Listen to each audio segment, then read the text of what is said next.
আমার হাতে যে কার্ডটা দেখতেছেন এই কার্ডটা এই কার্ডটা খেলে কেউ হয় কোটিপতি কেউ হয় ফকির। তো আজকে আমি আমার ভাগ্য যাচাই করব যে আমি কোটিপতি হই না ফকির হই। এই কার্ডটার মূল্য মাত্র 5 ইউরো। তো এই কার্ডটার ভিতর একটা পয়েন্ট আছে, এই পয়েন্টগুলো ঘষতে হয়। আপনারা যারা জানেন, যারা ইতালিতে আছেন তারা তো অবশ্যই জানেন, যারা বাংলাদেশে জানেন তাদের উদ্দেশ্যে বলি। এখানে উপরে 5টা নাম্বার দেওয়া থাকে।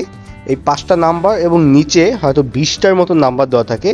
এই 5টা নাম্বারে যে কোনো একটা উঠলেই ওটার নিচে একটা প্রাইজ মানি থাকে।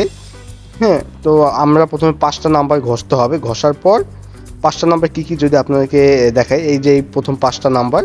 এখন এই 5টা নাম্বারের ভিতর যে কোনো একটা নাম্বার যদি ওঠে ওইটার নিচে একটা প্রাইজ মানি লেখা থাকে, সেই প্রাইজ মানিটা আমরা পাবো। এইটা খেলে প্রায় মানুষ ইতালিতে দেখবেন, এটা সব থেকে বেশি খেলে ইতালির বয়স্ক লোক যারা আছে, বুড়িরা, ওরা সব থেকে বেশি এই গেমটা খেলে।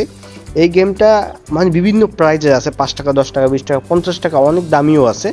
তো রিসেন্টলি দেখলাম আমাদের এক বড় ভাই শহীদ অন দ্য গো, আপনারা অনেকেই চিনেন, সে প্রায় 6 লক্ষ টাকার মতন জিতছে এই গেমটা খেলে। 20 ইউরো দিয়ে খেলছে, 6 লক্ষ টাকা জিতছে। তো আমিও চিন্তা করলাম যে আপনার এই ভিডিওটা অনেক আগের করা, তো আমি চিন্তা করলাম যে ভিডিওটা আমিও আপলোড করি।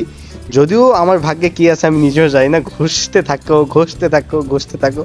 এই ঘষতে ঘষতে একটা কথা মনে পড়ে গেল, ছোটবেলার সেই লাইট বয়ের অ্যাডসের কথা, যে ধুতে থাকো ঠিক ওরকমই ঘষতে থাকো।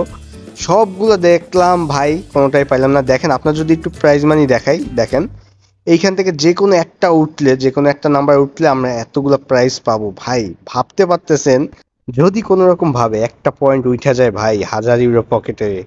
হ্যাঁ, তো এই গেমটা অনেক ভালো, মানে ইতালিয়ানরা অনেক ভালো বলে এই গেমটা, কিন্তু এই গেমটা একটা নেশা জাতীয় গেম। এটা যারা খেলে তাদের একটা নেশা লাগিয়া যায়। তো ওই যে বড়লোক থেকে গরিব হবেন কিংবা গরিব থেকে বড়লোক হবেন, যে কোনো একটা। তো সবাই ভালো থাকেন, সুস্থ থাকেন। আজকের ভিডিওটা এতটুকু ছিল। আল্লাহ হাফেজ।